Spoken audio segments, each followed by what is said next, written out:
Pagi ni Maulid nak pinjam mungkin 10 minit. Mungkin. Contoh ni dosa Maulid. Kita nak cuba bersihkan dia. Sebab apa? Bulan Ramadan dikenali sebagai bulan Astaghfirullahalazim alladzi la ilaha illa huwal hayyul qayyum wa atubu ilaih. Okey. Tadi digelap kan? Digelap. Dan bila kita istighfar, dia jadi cerah sikit. Okey, dia jadi cerah sikit. So ini analogi kalau kita dalam bulan Ramadan, kita minta ampun pada Allah, kita istighfar pada Allah, hati kita akan semakin putih. Ini kita baru berada dalam 16 bulan Ramadan. Kita ada separuh lagi.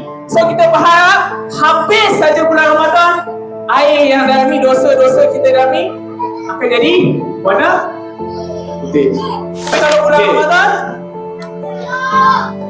kita akan dapat berganda. Contohnya, ni Maulid tuang sikit je. Contoh macam mana Allah menggandakan pahala kita dengan amal yang sikit je kita buat. Kawan, sikit je kita buat, amal yang kita buat tu, pahala yang kita dapat akan berganda-ganda macam tu. Maulid tuang sikit je. Okey?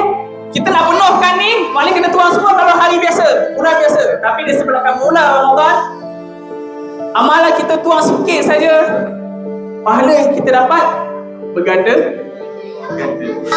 Contoh, ini amalan yang antum telah buat.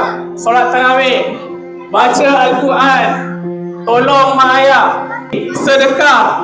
Bayangkan, kalau ini pahala-pahala yang kita buat ni, tapi dalam masa yang sama kita maki kawan kita ejek kawan kita sakitkan hati kawan kita, tak dengar apa ustaz-ustazah cakap.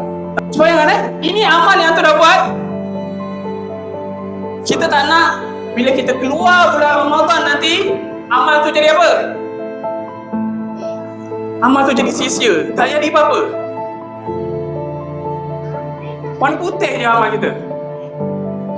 Sedangkan ini amal kita warna merah ni. Tapi disebabkan kita buat benda yang tak elok, dapat dosa, amal-amal tu jadi nothing, tak ada apa-apa di bulan Ramadan.